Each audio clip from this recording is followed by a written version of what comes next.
Hello everyone, आपका स्वागत है रेस क्यू में। और आज हम लोग जिस पे रिएक्शन करने वाले हैं ये एक वर्ल्ड अफेयर्स की वीडियो है जिसका नाम है Bangladesh offer sport to India.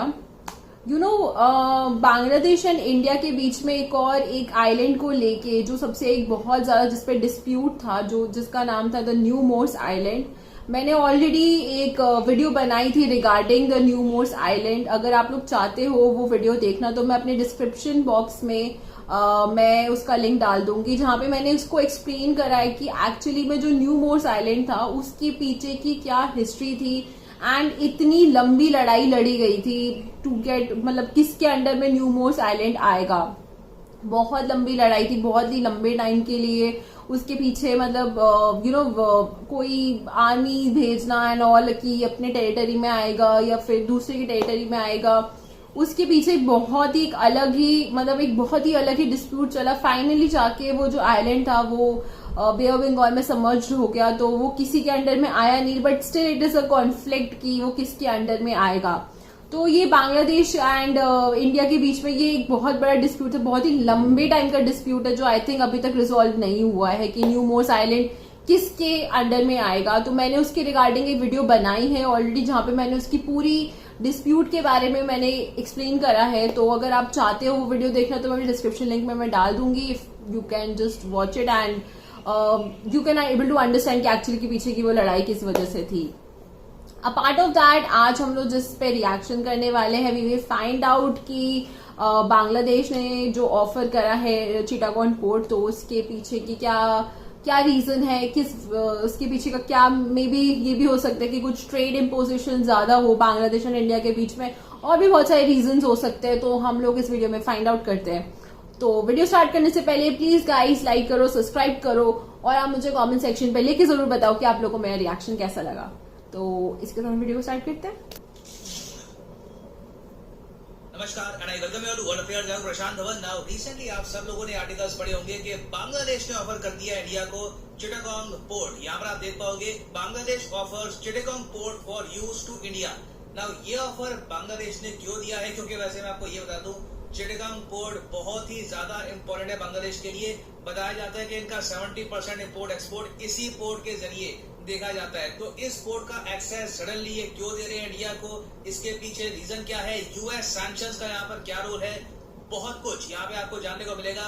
So a lot to know, a lot to discuss as always. But before we begin, आगे बढ़ने से पहले आपसे एक क्वेश्चन पूछूंगा कि रिसेंटली दुनिया में पहली बार H3N8 बर्ड फ्लू का ह्यूमन केस कहाँ दिखा है, किस कंट्री में दिखा है। बहुत न्यूज में इस पे बहुत आर्टिकल पब्लिश हुए हैं कि इस देश में पहली बार H3N8 बर्ड फ्लू एक इंसान को हो गया। ये है यहाँ पे आपकी ऑप्शन, यूएस, चाइना, जापान या फिर रशिया। कमेंट सेक्शन में करिए उत्तर, सही आंसर मैं आपको दूंगा वीडियो के अंत में। ना हमारे देश के विदेश मंत्री doctor S Jaishankar recently 2 countries को विजिट करने के लिए गए, एक तो बांग्लादेश, दूसरा देश है भूटान। ना बांग्लादेश जो विजिट थी इनकी ये काफी सक्सेसफुल रही है। ये जब उतरे बांग्लादेश के विदेश मंत्री ने इनका वेलकम किया, फिर इनकी काफी लंबी मीटिंग हुई डायरेक्टली शेख हसीना से जो बांग्लादेश की प्राइम मिनिस्टर है। और इसी मीटिंग के दौरान शेख हसीना ने ये प्रपोज कर दिया कि इंडिया चिटागोंग पोर्ट को यूज क्यों नहीं करता। एक इतना ज्यादा स्ट्रेटेजिकली इंपॉर्टेंट पोर्ट है, इसको अगर इंडिया यूज करेगा तो जो नॉर्थ ईस्टर्न स्टेट्स है हमारी, उससे कनेक्टिविटी हमारी काफी इंप्रूव हो सकती है, जो रीजन के लिए काफी अच्छा होगा। और मैं आपको ये बता दूं कि डॉक्टर एस जयशंकर भी काफी प्लेजेंटली सरप्राइज रहे होंगे कि बांग्लादेश की तरफ से इतना एक अच्छा ऑफर आ रहा है। अब यहाँ पे आपका एक बहुत ही बेसिक क्वेश्चन आ सकता है कि सर एक बात बताइए, चिटागोंग पोर्ट जो है ये कैसे मिलेगा इंडिया को, कि बस हमारा हो जाएगा, मिलिट्री पॉइंट ऑफ व्यू से भी यूज कर लेंगे इसको। तो इसका आंसर है नहीं। यहाँ पर बांग्लादेश ये कह रहे हैं कि बड़े स्केल पर अगर आपको चिटागोंग पोर्ट यूज करना है अपनी नॉर्थ ईस्टर्न स्टेट्स को कनेक्ट करने के लिए with the rest of India, तो आप यूज कर सकते हैं। ऑब्वियसली हमको कार्गो के पैसे देने होंगे। एक्चुअली कोई भी बंदरगाह, कोई भी पोर्ट आप यूज करते हैं तो आपको वहां पे पैसे देने ही होंगे, चाहे वो पोर्ट इंडिया में हो या फिर बांग्लादेश में हो। बांग्लादेश सिंपली यहाँ पर ये कह रहा है कि हम तैयार हैं कि इंडिया चिटागोंग पोर्ट को बहुत ही बड़े स्केल पर यूज करना स्टार्ट कर दे। अब यहाँ पर आप पूछेंगे मगर बांग्लादेश ये इतना अच्छा ऑफर हमको क्यों देगा। देखिए इसके पीछे 3 से लेकर 4 मेजर रीजन है। पहला रीजन मैं आपको ये बता रहा हूँ कि बांग्लादेश की रीजनल लेवल पर एक राइवलरी चलती है म्यांमार के साथ। म्यांमार में आज के समय आपको पता होगा मिलिट्री रूल चल रहा है, यहाँ पे जो आर्मी चीफ है ये तानाशाह बन चुका है। मगर सैंक्शंस और डिक्टेटरशिप के अंडर भी हम देख रहे हैं कि म्यांमार लगातार अपनी इकोनॉमी को ग्रो कर रहा है और बांग्लादेश को थ्रेट किया है कि बहुत सारे सेक्टर्स में इन द फ्यूचर म्यांमार टक्कर दे सकता है बांग्लादेश को। फॉर एग्जाम्पल यहाँ पर आप देख पाओगे, ये बांग्लादेश के मीडिया का आर्टिकल है, ढाका टाइम्स में लिखा हुआ है कि जो म्यांमार की नई पॉलिसी है ये थ्रेटन करती है बांग्लादेश के फार्मास्यूटिकल एक्सपोर्ट्स को। उस सब के अलावा आप अगर देखो तो बांग्लादेश ये भी जानता है कि इंडिया लॉन्ग टर्म में म्यांमार पे ज्यादा डिपेंडेंट हो सकता है नॉर्थ ईस्ट स्टेट से कनेक्ट करने के लिए, और बांग्लादेश इस रेस में पीछे छूट जाएगा। क्योंकि आपको पता होगा कि इंडिया ने क्या किया है कि कलादान मल्टी मोड प्रोजेक्ट के अंडर हमने डेवलप कर लिया है म्यांमार में एक पोर्ट सितवे के नाम से। अब ये जो पोर्ट है यहाँ पर सीधा जो कार्गो है, जो माल है इंडिया का, ये यहाँ पर कोलकाता से ट्रैवल करके आएगा सितवे पोर्ट में। उसके बाद कलादान नदी से ट्रैवल करके, फिर उसके बाद ट्रक से ट्रैवल करके आराम से हम कार्गो भेज पाएंगे नागालैंड मणिपुर पे। इससे इंडिया को एडवांटेज ये होगा कि जो ये सिलीगुड़ी कॉरिडोर पे हमारी डिपेंडेंस है ये काफी हद तक कम हो जाएगी। हमको ऑल्टरनेट रूट्स मिलेंगे नॉर्थ ईस्टर्न स्टेट्स तक पहुंचने के लिए। और जैसे जैसे इंडिया म्यांमार पे डिपेंडेंट होगा और नॉर्थ ईस्ट की कनेक्टिविटी के लिए, वैसे ही म्यांमार को इसका इकोनॉमिक बेनिफिट भी मिलेगा। ये बात अब बांग्लादेश देख रहा है, तो इमीडिएटली बांग्लादेश ने यहाँ पर ये कह दिया कि देखिए चिटागांग पोर्ट भी यहाँ पर अवेलेबल है। बाय द वे, हाँ, अब बांग्लादेश चिटागांग को ऑफिशियली कहता है चिटोग्राम, तो इसलिए आप देखोगे गूगल मैप में चिटोगांग आपको दिखेगा नहीं, अब आपको यहाँ पर दिखेगा चिटोग्राम। तो बांग्लादेश ये कह रहा है कि सीधा कोलकाता से अपनी जो शिप है ये लाओ यहाँ पर चिटोग्राम में, और फिर उसके बाद थ्रू रेलवे या ट्रक आराम से नॉर्थ ईस्टर्न स्टेट्स में आप भेज सकते हैं। ये एक्चुअली म्यांमार से ज्यादा आपको करीब भी पड़ेगा। मगर सबसे फनी बात ये है कि बांग्लादेश के जो ये ऑफर है ये तब तक नहीं आए जब तक इंडिया ने म्यांमार के साथ बहुत सारे जो कनेक्टिविटी के प्रोजेक्ट्स हैं ये आगे डेवलप नहीं कर लिए। इस सब के अलावा बांग्लादेश को ये बात पता है कि भविष्य में इंडिया बनने वाला है एक मैन्युफैक्चरिंग पावर हाउस। हम ऑलरेडी उस राह पे निकल पड़े हैं। इन द फ्यूचर आप देखोगे कि इसमें मेजर डेवलपमेंट्स होंगी। बांग्लादेश को ये पता है कि बहुत सारी जो इंडियन कंपनीज हैं वो चाहती है कि जो स्पेयर पार्ट्स की थोड़ी बहुत फैक्ट्री है ये बांग्लादेश में भी ओपन करे। इसके लिए इनको प्रॉपर कनेक्टिविटी चाहिए होगी ना। क्या बांग्लादेश और इंडिया में अभी प्रॉपर कनेक्टिविटी है? तो इसका आंसर है नहीं। मैं आपको ये बता दूं कि बांग्लादेश से इंडिया में या फिर इवन इंडिया से बांग्लादेश में आपको अगर सिर्फ एक ट्रक मूव करवाना है ना, तो वर्ल्ड बैंक के हिसाब से आपको कितने घंटे लगेंगे? 138 घंटे, मतलब कि 5.5 दिन से भी ऊपर आपका समय लग जाएगा। यहाँ पर आपको 55 सिग्नेचर चाहिए होंगे, जगह जगह आपको अप्रूवल चाहिए होगी।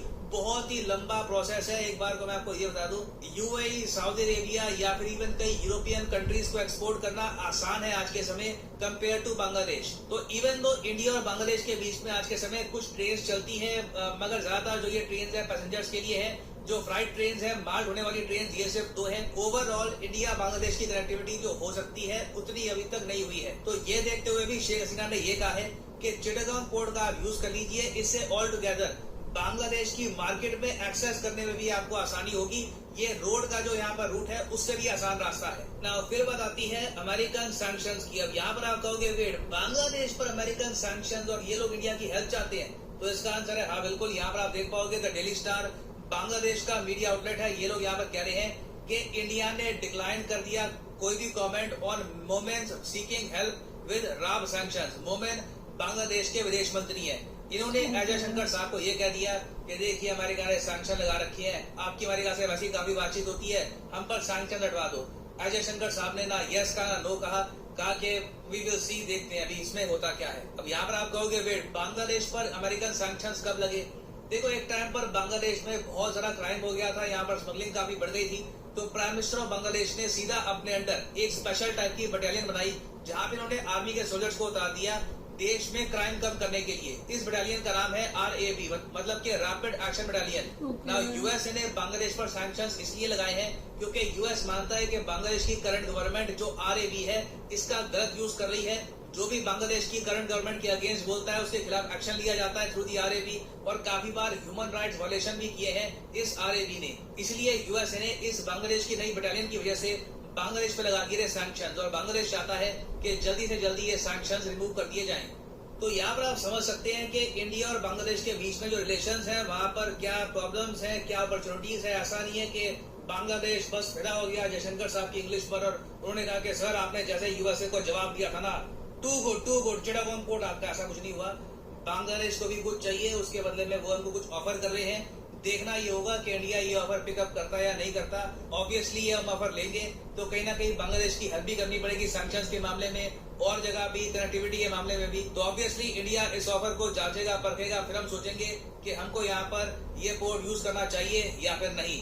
और हाँ, आप सब लोगों के लिए काफी अच्छी न्यूज है, जो 20% डिस्काउंट है अनअकैडमी का, ये 2 दिन। तो एज यूजुअली वीडियो जो है वो एंड हो चुकी है एंड इसमें काफी कुछ चीजों के बारे में पता चला कि चिटागोंग पोर्ट का जो कॉरिडोर जो है हमें क्यों इतना इम्पोर्टेंट है, हमें चिटागोंग पोर्ट क्यों फॉर ट्रेडिंग के लिए, जितना मुझे लग भी रहा था कि may be for the trading purposes या फिर किसी और पर्पसेस की वजह से हम लोग उस चीज को यूज कर सकते हैं।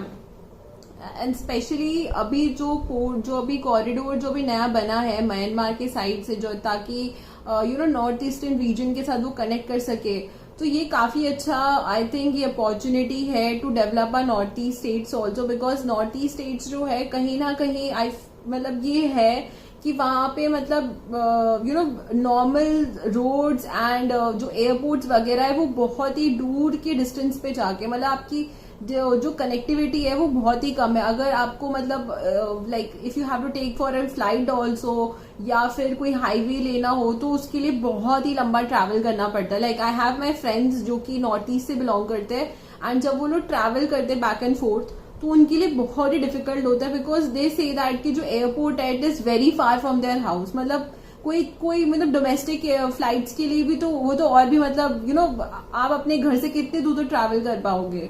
तो आई अंडरस्टैंड कि अगर सपोज हमें, जैसे कि मुझे भी जब अपना कुछ पार्सल वगैरह जब मेरे को नॉर्थ ईस्ट मुझे भेजना पड़ता है बिकॉज मेरे फ्रेंड्स वहां पे है, तो मुझे पता है कि वो पार्सल जाने में भी कितना ज्यादा टाइम लगता है। यूजुअली हमें उतना टाइम शायद डोमेस्टिकली इतना हमें टाइम नहीं लगना चाहिए, लेकिन वहां पे वो पार्सल जाने के लिए भी बहुत ही लंबा टाइम लगता है। एंड मतलब छोटी छोटी चीजों के लिए भी you have to like depend on over there. अगर वहां पे अगर कनेक्टिविटी ज्यादा बनेगी या फिर जब कनेक्टिविटी ज्यादा होगी तो डेवलपमेंट जो है वो हर एंगल से होगी। डेवलपमेंट का मतलब सिर्फ हमारा एयरपोर्ट और ये सब नहीं है। डेवलपमेंट हमारे एक अच्छे हॉस्पिटल्स भी हो सकते हैं, मेडिकेशन भी हो सकती है, हेल्थ भी हो सकता है, क्योंकि these are also a part of an development which even I feel like कि अगर जितने ज्यादा अगर स्टेट्स इन्वॉल्व हैं, क्योंकि आई थिंक कि it would be a better ground कि अगर हम लोग इस चीज को एज अ ट्रेड की तरह हम लोग यूज कर पाएंगे, ताकि हमारा डेवलपमेंट होगा ही होगा, साथ ही साथ हम लोग हमारे जितने भी सराउंडिंग में जो स्टेट्स है हम उनको भी डेवलप कर पाएंगे। That is I think it is a very great opportunity and let's hope कि ये, क्योंकि this all decision should be made by the government only, तो we just can hope upon it कि क्या क्राइटेरिया हो सकते हैं। एंड इसी के साथ इस वीडियो को यहीं पर हम एंड करते हैं। अगर आप लोगों को मेरा रिएक्शन अच्छा लगा प्लीज गाइस लाइक करो, सब्सक्राइब करो और आप मुझे कमेंट सेक्शन पे लिख के जरूर बताओ कि आप लोगों को मेरा रिएक्शन कैसा लगा।